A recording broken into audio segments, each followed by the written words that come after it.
이 시간 하나님께서 우리에게 주신 말씀 구약 성경 여호수아 11장 16절에서 23절까지의 말씀입니다. 여호수아 11장 16절에서 23절까지 우리 저와 여러분이 한 절씩 교독하시고 마지막 23절은 한 목소리로 봉독하겠습니다. 제가 먼저 16절 말씀 읽겠습니다. 여호수아가 이같이 그 온 땅 곧 산지와 온 네겝과 고센 온 땅과 평지와 아라바와 이스라엘 산지와 평지를 점령하였으니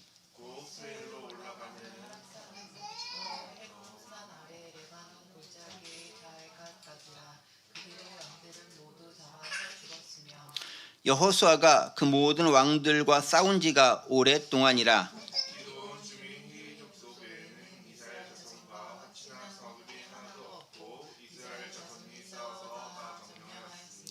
그들의 마음이 완악하여 이스라엘을 대적하여 싸우러 온 것은 여호와께서 그리하게 하신 것이라. 그들을 진멸하여 바치게 하여 은혜를 입지 못하게 하시고 여호와께서 모세에게 명령하신 대로 그들을 멸하려 하심이었더라.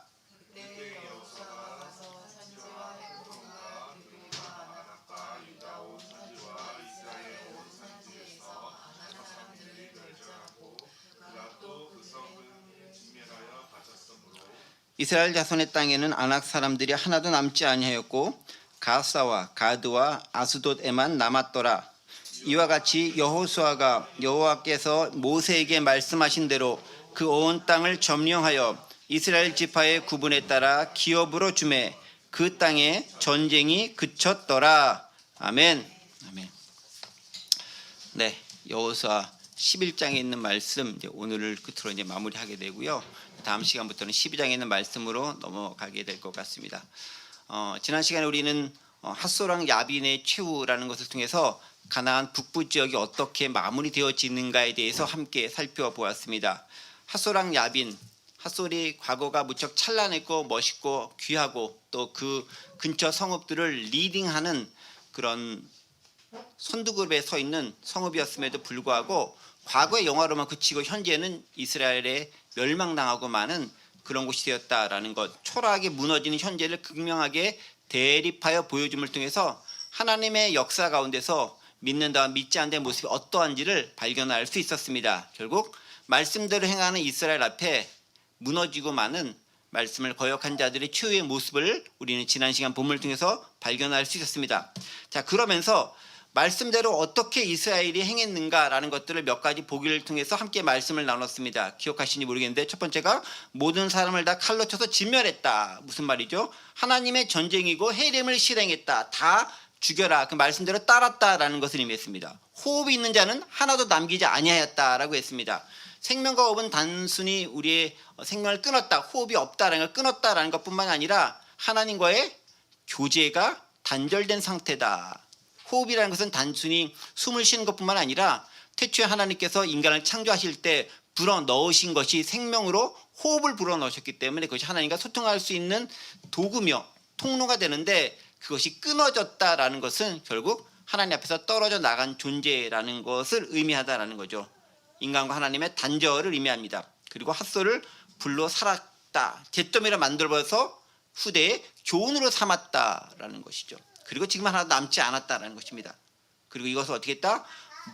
여호와의 종 모세가 명령한 같이 했다라고 얘기했죠. 하나님께서 모세가 여호수아에게 명령을 그대로 따라서 순종하는 모습을 통해서 얼마나 귀하게 그것이 약속대로 이루어지는가를 우리는 발견할 수 있었습니다. 자, 그러면서 또 한 가지 그것을 그치지 않고 이스라엘에게 주는 선물과 같은 것들이 있었죠. 뭐였습니까? 핫솔은 멸망시키되 그 주변에 있는 성읍들은 남겨둔 거죠. 다 죽인 게 아니라 성읍과 가축과 전리품들은 이스라엘이 가져갈 수 있도록 허락하셨다라는 것입니다. 이게 신명기에도 예언되어져 있었던 말씀으로 남겨 있었던 성읍을 차지하려 하는 말씀대로 그대로 이루어진 것을 발견할 수 있습니다. 그리고 이스라엘에게 쓸 것을 허락하신 하나님의 놀라운 준비하심, 여호와 이레의 하나님을 우리는 본문을 통해서 발견하고 또 그것들을 통해서 계속해서 이스라엘이 싸워나가고 정복전쟁을 하고 그리고 그 땅에서 거할 수 있는 기틀을 마련하게 된 것, 우리는 지난 시간의 말씀을 통해서 함께 배웠습니다. 자, 그렇게 해가지고요 이제 가나안 제일 먼저 중부 지역, 그 다음에 남부 지역, 그리고 북부 지역까지 온 가나안 전체를 다 점령했다라고 이야기합니다. 그러니까 가나안 지역을 점령했으니까 하나님께서 모세를 통해서 모세가 여호수아에게 명령한 그 너희가 가나안 땅으로 가서 그 땅을 차지하리라라고 말씀하신 내용이 그대로 성취되었다라는 것을 우리는 본문을 통해서 확인해 볼 수 있습니다. 자, 그리고 이제 오늘 본문 16절부터 23절까지는요. 그 전체적으로 점령한 것에 대한 의미, 그리고 그 안에서 소소하게 발견되어지는 특별한 의미들, 하나님께서 특별히 이것은 이스라엘에게 꼭 알아야 되는, 이스라엘이 알아야만 하는 것들, 몇 가지 것들을 중점적으로 강조해서 이야기하고 있습니다. 그것을 중심으로 오늘 우리에게 주신 메시지가 무엇인지 함께 생각해 보도록 하겠습니다. 자, 먼저 16절과 17절 말씀 보면요, 지형에 대한 얘기들이 나옵니다. 어디를 어떻게 점령했는가에 대한 부분이 나오는데요. 16, 17절 말씀 함께 제가 함께 읽어볼게요. 여호수아가 이같이 그 온 땅 곧 산지와 온 네겝과 고센 온 땅과 평지와 아라바와 이스라엘 산지와 평지를 점령하였으니 17, 곧 세일로 올라가는 한락산에서부터 헤르몬산 아래 레바논 골짜기의 바알갓까지라 그들의 왕들을 모두 잡아 쳐 죽였다라고 얘기합니다. 자, 16절에 있는 말씀 가만히 보세요. 어디 나옵니까? 여호수아가 그 온 땅, 중요한 건 어디를 점령했다고요? 모든 땅을 싹 다 점령했다. 영어로 보면요, So Joshua took this entire land. 땅 전체를 다 차지했다라고 합니다. 근데 땅 전체로 가면 조금 너무 광범위하고 좀 애매모호하니까 땅 전체 어디인지 얘기하는데 정확한 지명이라기보다는 어떤 지형이 있는 곳인지를 설명해 주고 있어요. 지난번에 제가 여러분들이 말씀드렸던 것처럼 높고 낮은 지역, 뭐 강가, 바닷가, 뭐 평지, 뭐 이런 것을 다 통째로 다 점령했다라는 거예요. 그래서 여기 보면은 콜론으로 이어진 다음에 구체적인 설명이 되어져 있죠. 더 힐 컨트리, 즉 어디 언덕, 산지, all the 네게브 모든 네게브 지역, 또 whole region of 고센 모든 땅 전체, 또 웨스턴 푸틸 서쪽에 있는 어디부터 산지 푸틸 산지 중에 또 the Arabah and the mountains of Israel with their 푸틸 모든 산지와 평지에 있는 아라바와 모든 땅들을 다 점령했다라고 얘기합니다. 그러니까 온 땅 엔타이어 랜드 온 땅인데 그것은 어떻게 산지, 평지, 그 다음에 이제 네게베는 저 아래쪽이거든요. 그쪽부터 시작해서 위쪽까지 싹 다 점령했다라고 이야기하는 거예요. 그 17절로 가면은 온 세일로 올라가는 한락산에서부터 헬몬산 아래 레바논 골짜기의 바알갓까지라. 헐몬산은 저 북쪽에 있는 거고요. 세일산은 저 아래에 있는 건데 그 위 아래를 전체 싹 다 점령했다라는 거예요. 지도를 잠깐 좀 보여줘 보세요. 자, 지도. 지난번에 봤던 지도긴 한데 점령한 지역을 얘기하는 거예요. 여기가 헐몬산이에요. 맨 레바논 헐몬산 요 위쪽이 헐몬산인데 여기서부터 세일산은 요 아래쪽에 세일산이 있거든요. 요 아래쪽 이쪽까지 싹 다 점령했다니까. 헐몬부터 세일산까지 싹 다 점령했다라고 이야기하고 있는 거예요. 그리고 보이진 않지만, 네, 그렇게 점령했다는 거죠. 그리고 아까 얘기했었던 그런 여러 지역들, 좀 이따 보면 나오겠지만 이런 지역들 언급되죠. 중부, 남부, 북부 지역까지 다 이렇게 점령했다라고. 평지, 산지, 평지, 그다음에 뭐 해안가, 사막 다 점령했다라는 모든 걸 다 점령했다라는 거죠. 그러니까 하나님의 은혜로 하나님의 도우심을 다 점령했다. 땅을 점령했다라고 합니다. 두 번째는 뭘 점령했다라고 보면요. 17절 하반절 보세요. 이렇게 땅을 점령했다고 합니다. 17절 하반절 뭘 점령했죠? 그들의 왕들을 모두 잡아 쳐 죽였다. 누구를 죽였다고요? 왕들을 죽였다. 땅만 정복한 것이 아니라 그것을 다스리고 있고 통치하고 있는 왕들을 죄다 잡아서 죽였다라고 얘기합니다. 그러니까 단지 아무도 없는 땅에 차지해서 깃발 꽂고 내 땅 이걸 그쳤다는 게 아니에요.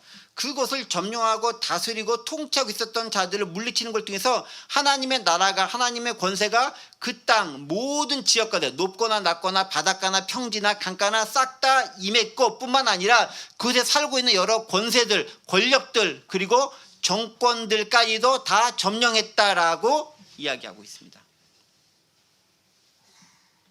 얼마 동안 그 일들이 이루어졌을까요?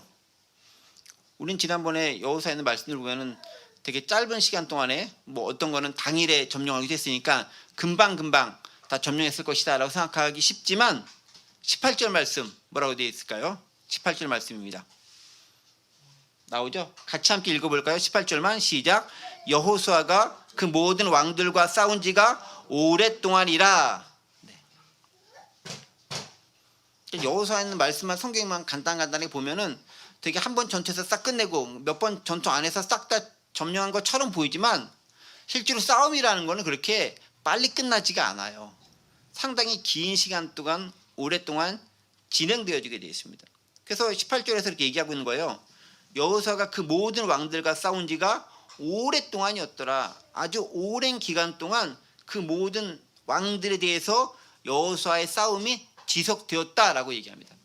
그러니까 단지 한 번에 딱 가가지고 끝난 것이 아니라, 물론 하나님의 도우심을 입은 여호수아와 이스라엘 군대는 싸움에 패하지 않고 싸울 때마다 이겼던 것 같기는 해. 그런데 그 이겼다 할지라도 그것이 뭐 국지전도 있었던 것이고 그때 지역마다 조금씩 성읍들이 있었기 때문에 그것을 다 점령하는 데는 시간이 많이 걸려요. 오늘날처럼 뭐 탱크 부대가 있는 것도 아니고 뭐 비행기나 뭐 미사일 공격이 있는 것도 아니고 뭐 기동력이나 통신 시설이 있는 것도 아니기 때문에 당연히 걸어가거나 말 타고 가거나 이거밖에 없는 거잖아요. 시간이 많이 걸릴 수밖에 없죠. 그리고 오랜 기간 동안 그것이 전투가 지속되었다라는 거예요. 하나님 나라를 이루어 나가는 것은 여러분 그리 빠른 시간 내에 해결되지 않습니다. 저는 이 말씀을 보면서 그 말씀이 문득 떠올랐어요. 우리는 단순히 보이는 사건 하나하나만 보면 그것이 끝났으니까 하나님 나라 완성, 요거 하나 끝냈으니까 이거 대충 오케이 이제 끝났다 라고 생각할지 모르겠지만, 그 하나를 점령했다고 해서 그 모든 게 끝난 거냐? 끝난 게 아니라는 거예요. 언제 끝나죠? 네, 주님 다시 오실 때까지 하는 거예요. 끝나지 않은 전쟁이 됩니다. 물론 성경은 선포합니다. 하나님 좀 이따가도 보겠지만 그 땅을 다 정복했다, 완수했다라고 선언하는 거예요. 상당히 상징적인 의미가 있는 거죠. 실제로 정복을 했지만 여전히 그 땅에는 나쁜 놈들 살고 있고요. 여전히 그 땅에는 적들이 남겨져 있고요. 여전히 그 땅에는 이스라엘 괴롭히는 사람들이 존재해서 끊임없이 그들이 믿음 생활 제대로 하지 못하도록 방해하는 세력들이 있어요. 하지만 성경은 선포합니다. 상징적으로 하나님의 말씀대로 그 땅을 이스라엘이 진격했고 들어갔고 점령했다라는 거예요. 그럼 그 다음에 어떻게 합니까? 책임이 있는 거죠. 어떤 책임? 그 땅을 잘 관리할 책임. 그 땅이 악의 세력이 다시 빼앗지 않도록 잘 다스릴 책임. 그 땅이 하나님을 믿는 신앙의 땅이 되도록 잘 그 땅을 이끌어갈 책임. 그런 책임이 누구에게 있습니까? 그 땅을 점령해 들어간 이스라엘 백성들에게 있다는 거예요. 그런데 이걸 잘 못했어요. 그래서 이제 다음 시간 그 다음 시간 하고 이제 우리는 이제 땅 분배 구체적인 것들은 안 하겠지만 땅 분배를 오랜 기간 동안 합니다. 그리고 여호수아가 난 다음에 이어진 책이 뭐죠? 사사기. 이렇게 한참 있다가 나오면 안 돼요. 사사기. 네, 우리 김현민 집사님이 잘 얘기했어요. 사사기죠, 사사기. 사사기에 뭐가 나옵니까? 이스라엘이 계속해서 잘못하고 또 잘못하고 또 잘못하고 계속 나오는 거예요. 그런데 거기서 어떻게 하냐? 이방 민족들이 계속 침입해 와요. 계속 괴롭혀요.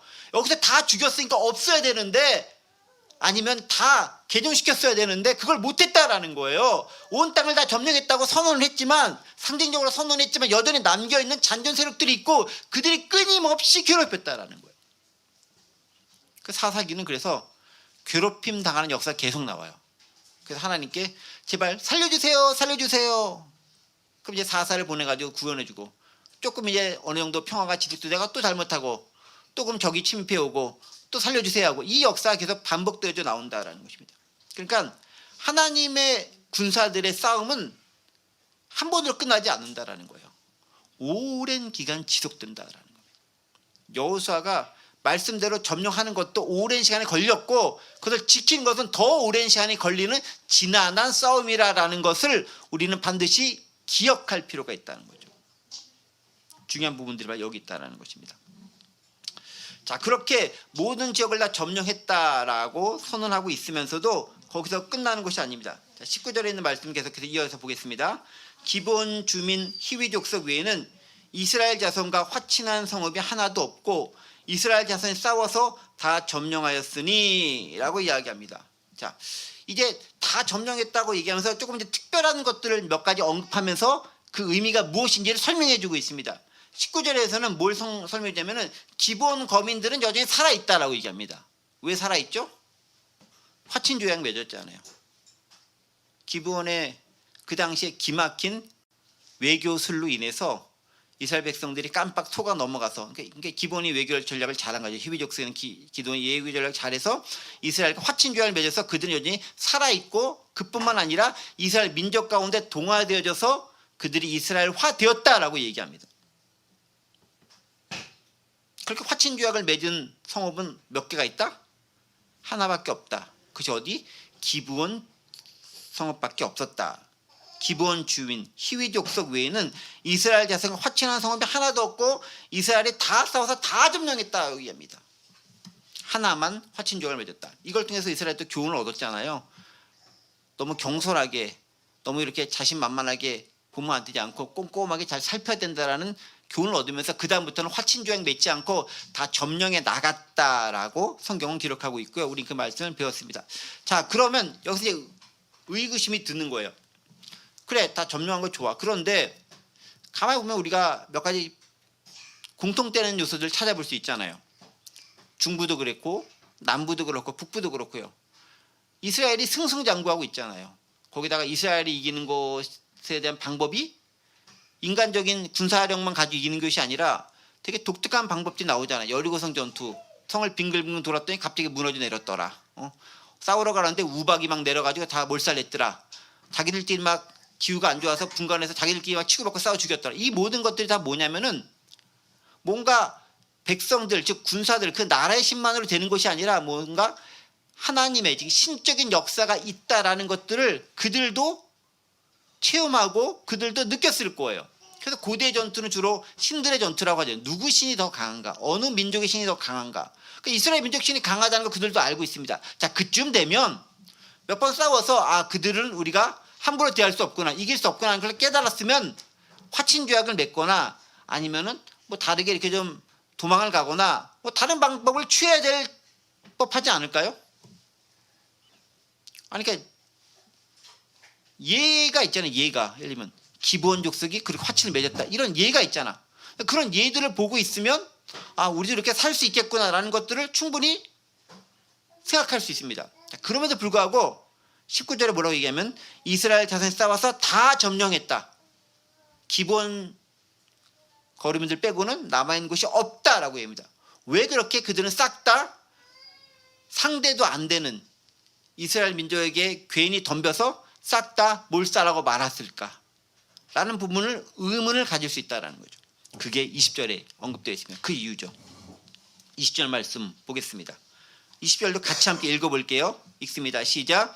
그들의 마음이 완악하여 이스라엘 대적하여 싸우러 온 것은 여호와께서 그리하게 하신 것이라. 그들을 진멸하게 하여 바치게 은혜를 입지 못하게 하시고 여호와께서 모세에게 명령하신 대로 그들을 멸하러 하심이었더라. 아멘. 자, 어떻게 해요? 그들이 스스로 망할 수 있도록 하나님께서 그들을 그렇게 이끌어 가셨다라는 거예요. 그러니까 철저하게 그들은 하나님을 믿는 민족도 아니고 하나님을 아는 민족도 아니었음에도 불구하고 그들도 역시 하나님의 손바닥 안에 있었다라는 것입니다. 당연하죠. 온 세상을 하나님께 지으셨는데 하나님을 그들이 믿고 안 믿고를 떠나서 하나님 손바닥을 벗어난 존재들이 어디 있어요? 지구상에 거주하는, 지구상에 존재하는 그 모든 것 중에서 하나님을 떠나서 따로 존재하는 게 어디 있어요? 없죠. 지구를 하나님이 지으셨는데 온 천지가 하나님의 피조물인데, 그러니까 내가 의식하고 의식하지 못하고는 별로 중요하지 않아요. 뭐가 중요한 겁니까? 하나님이 그렇게 만드셨다라는 것 자체가 중요한 거예요. 그런데 하나님이 그렇게 만드셨다는 것을 내가 깨닫고 알면 그게 은혜가 되는 거예요. 그게 신앙인의 삶을 살아가는 거예요. 그게 하나님의 복을 받는 길이에요. 그런데 그걸 알지 못하고 나는 내가 잘나서 그런 거야 라고 생각하는 순간 망할 수밖에 없다라는 거예요. 그래서 어떡합니까? 내가 내 잘났기 때문에 이스라엘 한번 붙어보자. 그만큼 싸웠으면 저 사람 그렇게 싸웠으니까 저 민족 저 국가 전투력도 그만큼 손실 입었을 거고 이쯤이면 이제 우리가 한번 붙어볼만 하다라는 생각을 가지고 계속 붙는 거예요. 계속 붙을 때마다 계속 지는 거예요. 고만할 만도 한데 도대체 좀 속된 말로 머리가 있는 건지 없는 건지, 생각은 하는지 안 하는지 되게 미련할 정도로 그렇게 계속 싸움에 지면서도 계속 도전했다라는 거예요. 이건 무모한 거예요. 자, 그런데 왜 그렇게 했다? 여호와께서 그리하게 하신 것이라 라고 얘기합니다. 20절에 있는 영어 구절이 참 재미있는 말씀이에요. 보세요. 20절에 있는 말씀이죠. For it was, 왜냐하면 it was the Lord himself who hardened their hearts to wage war against Israel. 하나님께서, 하나님 그 자체가, 하나님 그 자신께서 그들의 마음을 딱딱하게 만들어 가지고 이스라엘과의 싸움을 to wage, 계속 지속하게 만들었다라고 얘기하고 있잖아요. 그러니까 내가 싸워야지를 결정한 것이 보이지만 그것이 결국 하나님의 섭리 가운데 있었다라는 거예요.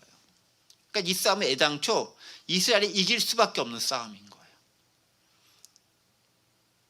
우린 그 말, 다른 말로 뭐냐면 하나님의 예정 가운데 있다라고 얘기하는 거예요. 하나님의 섭리 가운데 있다고. 왜 그렇게 표현할 수 있느냐? 하나님께서 이스라엘에게 약속하신 것이기 때문에 그렇다라는 거예요. 그 땅을 넘겨주리라. 너희가 그 땅에서 살아가리라. 그 땅을 차지하리라. 주신 약속의 말씀이 있기 때문에 이스라엘은 이길 수밖에 없다라는 거예요. 그러니까 결정된 싸움을 이스라엘은 단지 말씀에 따라 하나씩 수행해서 점령하는 것에 그치지 않는다라는 거예요. 지나지 않는다라는 거죠.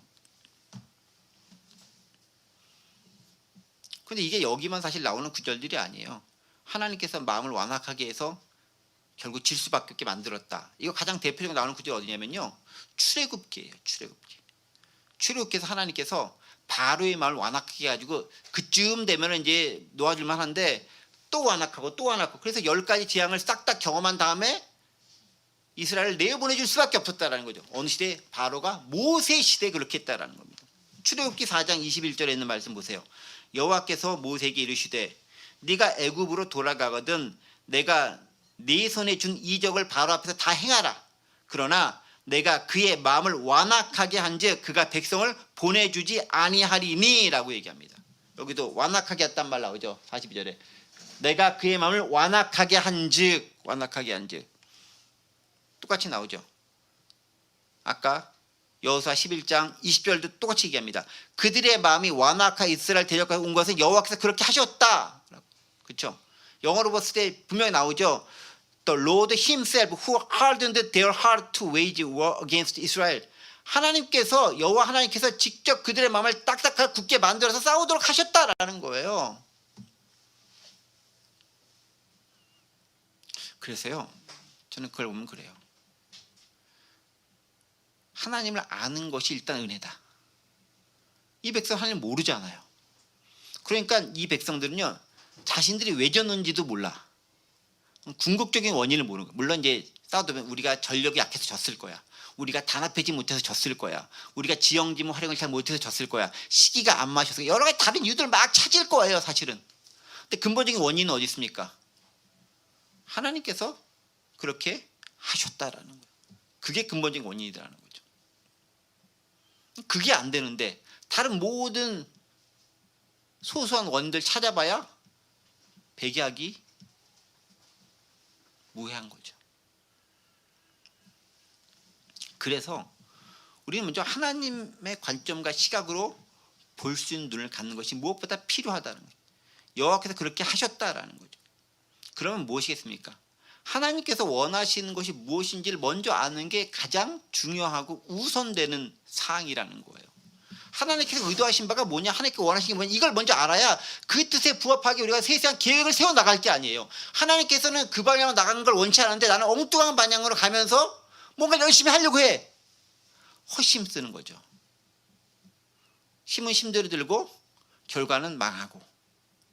그래서 하나님을 떠나거나 하나님과 반대 방향으로 살거나 하나님과 관계없이 행하는 모든 것들이 헛되고 헛될 수밖에 없다라는 거예요.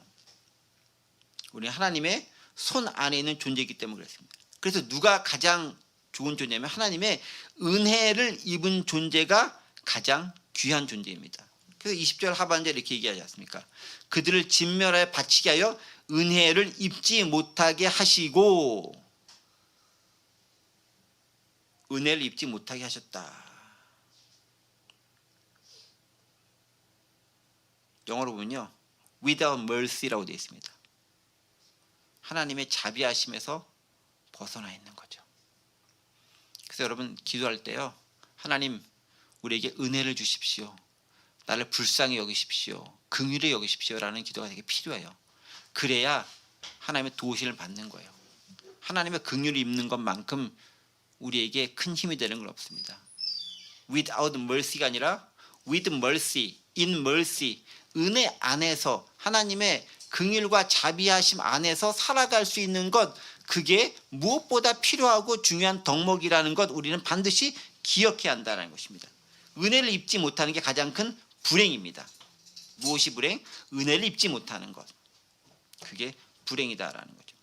자, 이렇게 첫 번째 좀 소소한 사항 한 가지 설명했습니다. 하나님께서 그들을 강팍하게 하셨다라는 것. 자, 두 번째 또 소소한 사항이 한 가지 있어요. 중요한 의미들 한 가지 있습니다. 21절과 22절에 있는 말씀입니다. 제가 읽어볼게요. 그때 여호수아가 가서 산지와 헤브론과 드빌과 아납과 유다 온 산지와 이스라엘 온 산지에서 아낙 사람들을 멸절하고 그가 또 그들의 성읍들을 진멸하여 바쳤으므로 22절 이스라엘 자손의 땅에는 아낙 사람들이 하나도 남지 아니하였고 갓사와 가드와 아스도데만 남았더라고 기록하고 있습니다. 이번에 뭘 특별히 언급하냐면요, 여러 그쪽 지역에 살고 있었던 민족 중에서 하나를 콕 집어가지고 언급을 하는데 그것이 누구냐면 아낙 사람들. 아낙 사람들. 자, 아낙 사람 하면 여러분들 기억나는 어떤 사건이 있어야 됩니다. 없나요? 네, 없어도 됩니다. 민수기 13장 28절과 29절에 있는 말씀을 좀 보겠습니다. 민수기 13장 28절 29절입니다. 그러나 그 땅 거주민은 강하고 성읍은 견고하고 힘이 클 뿐 아니라 거기서 아낙 자손을 보았으며 아말렉인들은 남방 땅에 거주하고 헤딘과 여부스인과 아모리인은 산지에 거주하고 가나안인은 해변과 요단강가에 거주하더이다. 이게 뭐냐면요, 이스라엘 백성들이 광야에 들어와서 이제 가나안 땅에 들어가기 전에 가나안 땅을 정탐하게 되죠. 정탐한 다음에 정탐꾼들이 보고한 내용 가운데 있는 거예요. 어떻게 보고합니까? 그 땅 여러 가지 살기 좋고 열매와 가지는 이따만하게 크고 너무 풍족하고 너무 멋있습니다. 그렇게 이제 그 땅에 대한 지형과 농작물에 대한 것을 설명을 합니다. 그런데 안타깝게도 앞불사 그 지역에 거주하고 있는, 점령하고 있는 사람들이 있는데요, 가장 대표적으로 아낙 사람들이라고 있는데 이 사람들이 워낙 기골이 장대하고 커가지고 우리는 거기에 비하면은 너무 메뚜기 같은 존재입니다 라고 그들은 또 고백을 합니다. 그래서 28절이 그거죠. 민수기 13장 28절. 그러나 그 땅 거주민은, 그 땅은 너무 좋은데 거주민은 어렵다고요? 강하고 성읍은 견고해서 힘이 클 뿐 아니라 거기서 아낙 자손을 보았다라고 합니다. 아낙 자손은 거인 족속을 뜻하는 그 표현이에요. 거기서 어디 있다고요? 가장 강력하고 힘이 센 아낙 자손이 그 땅에 있었다라는 건데 그들이 있으니까 우리가 너무 외세하고 작아서 그 땅을 도저히 들어가서 점령하지 못하겠습니다 라는 게 가나안 땅에 들어가기 직전에 모세가 보낸 12명의 정탐꾼들의 10명의 보고사항이었어요. 그래서 이스라엘 백성은 어떻게 합니까? 그 후로 38년간, 도합 40년간 광야에서 유리방황하는 생활을 하게 됩니다. 무엇을 봤기 때문에 그렇죠? 땅은 풍요로운 것 같은데 그곳에 사는 적이 너무 강해가지고 도저히 우리가 어찌할 바를 모르겠습니다 라고 하면서 지레 겁먹어서 포기하게 만들었던 가장 대표적인 민족, 족속이 누구? 아낙 족속인 거예요. 그러니까 아낙은 그냥 여러 가나안에 거주하는 민족 가운데 하나가 아니라 이스라엘이 유리 방황하도록 만들었던, 이스라엘이 가나안 땅에 들어가는데 사기를 꺾도록 만들었던, 이스라엘이 하나님으로부터 진노를 받아가지고 다시금 훈련을 받아 했었던 그 빌미를 제공한 가장 대표적이고 상징적인 족속이라는 거죠. 그들은 어떻게 됐겠느냐가 궁금한 거예요. 그래서 오늘 본문 21절에서 얘기하는 거예요. 이 아낙 사람들이 어디서 살고 있었냐면요, 그때 21절 여호수아가 가서 산지 헤브론과 드빌, 아낙, 유다 온 산지와 이스라엘 온 산지에서 아낙 사람들을 멸절했다. 아낙 사람들이 여전히 군데군데 여러 곳 흩어져서 많이 살고 있었던 거예요. 거인 종족들이. 그런데 그들 어떻게 했다? 그가 또 그들의 성읍들을 진멸하여 바쳤다. 그들도 다 죽였다라는 거예요. 다 진멸했다. 다 파괴했다라는 거예요. 21절 하반절에 영어로 돼 있죠. Joshua totally destroyed them and their town. 여호수아가 그들과 그들의 모든 성읍들을 다 완전히 파괴해버렸다라고 선언하고 있습니다. 가나안 땅에 들어가는데 방해가 되었던, 그들을 거북목동을 만들었던 그 존재가 이제 어떻게 됐다? 완전히 없어지고 사라졌다라는 것들을 가장 대표적인 아낙의 예를 들어서 설명해 주고 있습니다. 가데스 바네아의 그 실패, 아픈 이스라엘 상처를 회복시켜 주는 거예요. 상처 회복은 내가 아픔이 겪었던 것을 다시금 기억해서 그래서 극복하는 순간 그 상처는 내게 더 이상 해를 미치지 않습니다. 그래서 안악자손의 트라우마를, 안악자손이 완전히 멸절했다는 것을 보고하는 것을 통해서 그들의 트라우마를 없애는 거예요. 다시금 회복시키시는 하나님을 발견할 수 있는 거죠. 단지 땅을 점령했다 끝이 아니에요. 그들의 아픔을 주었던 그 민족에 대한 것이 제거됨을 통해서 우리가 완전히 그 땅을 점령했다, 승리했다라는 것들을 선포하며 자부심과 자신감을 가지고 살아갈 수 있도록 만드신 거죠. 상징적인 의미가 이것 가운데 들어있다는 것입니다. 그래서 여호수아서는 그걸 굳이 기록하는 거예요. 다른 많은 족속들, 민족들에 대한 것을 싹 다 빼버리고 화친조약 맺었던 기본 족속만 살아있다. 나머지 성읍 다 멸망했다. 두 번째, 아낙 족손 너희에게 두려움 대상이었지? 니네가 제거했어. 니네 힘대로 하나님의 도심을 다 제거 없앴어. 그러니까 이것은 완전한 승리야라고 선언하는 거예요. 하나님의 도우심이 그 가운데 있었다라는 것입니다. 그리고 그 모든 것을 다 있었을 때 어떻게 되는 것인가? 23절에 있는 말씀이죠. 이와 같이 여호수아가 여호와께서 모세에게 말씀하신 대로 그 온 땅을 점령하여 이스라엘 지파의 구분에 따라 기업으로 주매 그 땅의 전쟁이 그쳤더라. 언제 전쟁이 그쳤죠? 23절에 여호수아가 여호와께서 모세에게 말씀하신 그대로 온 땅을 점령하고 지파에 따라 기업을 준 다음에야 비로소 전쟁이 그쳤다라고 얘기합니다. 그때까지는 전쟁이 지속되었다라는 거죠. 뭘 알 수 있습니까? 하나님의 명령에 그대로 순종할 때 비로소 전쟁을 완전히 그치게 하는, 전쟁을 끝내는 역사가 비로소 이루어졌다라는 거예요. 중간중간에 또 하나님의 말씀과 상관없이 지 마음대로, 지 멋대로 행동하거나 계획하거나 아마 그렇게 했으면은 훨씬 더 그 기간이 오래 걸렸거나 혹은 다 점령하지 못했을 수도 있었겠죠. 어쨌든 보면 말씀은 말씀대로 그렇게 점령했고 그렇게 지파별로 땅을 구분해 줄 수 있었다라는 거예요. 그래서 전쟁이 그쳤다, 모든 것이 마무리됐다라는 거예요. 더 이상 이스라엘에게 반항하거나 이스라엘과 대적하는 그 민족과 성읍들은 사라졌다고 선언하고 있습니다. 완전한 승리 선언이 23절에 나오는 겁니다. 그래서 23절은요 여호수아 상반기 전체에 대한 일종의 결론부인 거예요. 여호수아서 1장부터 12장이 상반기인데 상반부 전체에 대한 결론이 여기 딱 들어가 있는 거죠. 말씀대로 그대로 따라 행했더니 그 온 땅을 점령했다. 그래서 비로소 전쟁이 그쳤다라고 얘기합니다. 그리고 그 전쟁이 그친 것은 하나님의 손길에 의한 것임을 고백하고 있습니다.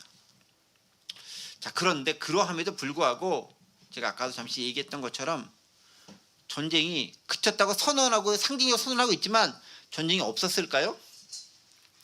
또 있어요. 사사기 가면은 여전히 아까도 말씀드렸던 것처럼 잔전 세력들이 남아서 이스라엘 여전히 괴롭히고 있고요.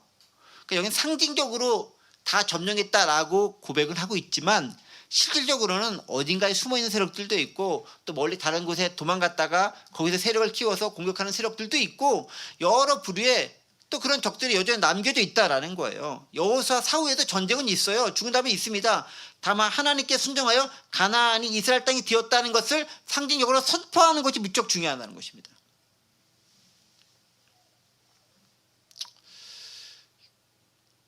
우리가 이제 전쟁을 끝났다라고 선언한다 할지라도요 어디나 마찬가지겠지만 선언했다고 해서 완전히 끝난 게 아니라 국지전이 좀 남겨져 있어요. 실제로 전쟁에서 국가 간 전쟁도 마찬가지예요. 우리가 거기를 점령을 딱 했다, 깃발 딱 꽂았다, 그게 끝이 아니라 실제로 그 꽂았음에도 불구하고 뭐 항복 선언을 어떤 왕이나 대표자가 지도자가 했음에도 불구하고 여전히 일부 지역에서는 조금씩 싸움이 있는 거예요. 그것까지 다 끝내야 완전히 끝내게 되는데 그것은 길고 긴 지난한 시간과 세월이 필요하다라는 거죠. 근데 그건 누가 합니까? 여전히 우리에게 남겨진 책무라는 거예요. 그러니까 신학적으로 보면 이런 거예요. 예수 그리스도의 부활과 승천으로 사탄의 모든 권세는 게임 끝인 거예요. 게임 끝. 사실은 아담과 하와의 범죄 이후 이 땅 안에 죄악이 들어오고 모든 사람들은 죄로 말미암아 죽을 수밖에 없는 존재가 되었는데 그 모든 것을 단칼에 끝내버리는 가장 획기적인 사건, 그게 뭐죠? 예수 그리스도의 십자가 그리고 부활 승천입니다. 이걸로 그냥 게임 끝난 거예요. 자, 그리고 게임 끝났으면 잔전세를 하나도 없애야 되잖아요. 근데 여전히 우리가 살아가고 있는 세상은 악의 세력도 있고 나를 힘들게 하고 때때로 나를 괴롭히기도 하고 내가 넘어지기도 하고 그런단 말이에요. 여전히 국지전이 있고 조그만 소규모 전쟁도 있는 거예요. 근데 그건 누가 싸웁니까? 우리가 싸워야 될 몫이라는 거예요. 대세는 딱 끝내버렸지만 남겨진 전쟁이 여전히 있는 거예요. 여호수아 시대도 마찬가지야. 대세는 끝났다. 하나님의 도우심을 점령 다 했다. 저 끝까지 다 점령했다. 맨 위부터 밑 아래까지 다 이스라엘 땅이다라고 선언했지만 여전히 그곳에는 상징적으로는 하나도 없이 다 죽였다라고 하지만 여전히 남겨져 있는 거예요. 그 싸움 누가 싸워요? 그 안에 남겨진 사람들이 싸우는 거예요. 언제까지? 주님 다시 오실 때까지. 그게 우리의 사명인 거예요. 그래서요, 좀 비관적으로 말씀드리면 주님 다시 오실 때까지 전쟁은 끝나도 전투는 끝나지 않아요. 여전히 어려움은 있어요. 여전히 힘듦도 있고 여전히 유혹도 있고 여전히 나를 괴롭히는 것들은 여전히 남겨져 있는 거예요. 그걸 모르고 이제 이겼으니까 자유다 막 나가는 순간 어딘지 모르는 데서 나에게 저격수의 그 탄환을 맞고 내가 꼬꾸라질 수도 있는 거예요. 그래서 우리는 주의를 기울여야 되는 거예요. 끝났지만 주님 다시 오실 때까지 끝난 게 아니다라는 자세가 필요합니다. 또 그럴 수밖에 없는 게 애초에 이게 하나님만의 싸움이었으면은 그냥 끝났겠죠. 근데 그 하나님의 싸움을 수행하는 존재는 누가 수행하죠? 인간이 하잖아요. 그러니까 인간 자체가 완전하지 않아. 그러다 보니까 말씀대로 순종한다고 하지만 100% 완벽한 순종 이건 없는 거예요. 이게 거의 불가능하죠. 그러니까 틈이 발생할 수밖에 없고 그 틈에서 뭔가 악이 나올 수밖에 없는 거죠. 그래서 우리는 끝까지 방심하지 말고 싸움을 싸워 나가야 하는 겁니다. 그리고 또 한 가지 여기서 보세요. 23절에 그 온 땅을 점령하여 이스라엘 지파의 구분에 따라 기업으로 주었다라고 합니다. 하나님은 어떻게 하신다? 선물로 우리에게 그 땅을 주시는 분이시다. 그리고 하나님 그 약속을 지키시는 분이시다. 그래서 결론적으로 얘기하면 우리는 하나님의 은혜로 말미암아 살아가는 존재라는 것을 이 부분의 말씀 통해서 확인해 볼 수 있는 거죠. 자, 말씀을 정리하겠습니다. 가나안 땅 전체에 대한 정복을 마치면서 우리에게 좀 몇 가지 교훈들이 있습니다. 가장 큰 교훈은 무엇입니까? 하나님은 신실하게 약속을 지키는 분이라는 것. 아브라함 때부터 약속하셨던 그 말씀을 기억하고 그대로 지켜나가는 분이라는 것. 그런데 그것이 지켜지기 위해서는 하나님께서 모세에게 말씀하셨던 것을 그대로 지켜서 여호사에게 다시 명령했던 것처럼 여호사가 그 말씀을 듣고 다시 순종해서 하나 점령해 나갔던 것처럼 말씀의 순종을 통해서 그 약속은 성취될 수 있다라는 것. 그리고 싸움은 한 번에 싹 끝나는 것처럼 보이지만 하나님의 싸움은 대세를 통해 다 한 번에 끝내셨을지 모르겠지만 남겨진 싸움은 여전히 존재하고 있다라는 거예요. 우리가 이 땅에 발을 디디고 육체를 가지고 살아가는 동안 우리의 싸움은 여전히 남아있다라는 것입니다. 지속된다. 이것을 기억할 필요가 있습니다. 끝났지만 끝난 게 아니다. 끝날 때까지 싸움은 지속된다라는 것입니다. 그리고 또 한 가지 가장 불행한 것은 하나님의 은혜를 입지 못하는 거다. Without mercy. 하나님의 긍휼하심에서 벗어난 자가 가장 불행한 자다. 그래서 하나님의 긍휼과 자비와 은혜를 입는 것이 무척 필요하고 그것이 우리에게 무엇보다 중요한 덕목이 된다라는 것을 기억하시면서 그 하나님의 은혜가 비록 말씀으로 이 땅에 선포함을 받았다 할지라도 거기에 만족하지 않고 끝까지 주님 다시 오실 때까지 그 싸움을 매번 승리해 나갈 수 있는 여러분들 되시기를 간절히 원합니다. 기도하겠습니다. 은혜와 사랑의 하나님 아버지 감사합니다. 오늘 여호수아 11장의 말씀까지 통해서 이스라엘 백성들이 여호수아를 통해서 하나님께서 약속하신 것들을 어떻게 이루어 가시는지를 발견할 수 있었습니다. 또한 신실하신 하나님의 약속이 성취되기 위해서는 우리가 그에 합당한 순종과 실천함이 동반되어야 함도 배웠습니다. 그런 삶을 살아갈 수 있도록 은혜 베풀어 주시고 때때로 우리 가운데 일어나는 교만함과 불순종과 또 우리 자신에 대한 너무 과도한 신뢰를 통해 하나님을 잊거나 하나님을 믿지 않는 그런 불충을 범하지 않도록 도와주옵소서. 감사드리며 예수 그리스도의 이름으로 기도하옵나이다. 아멘.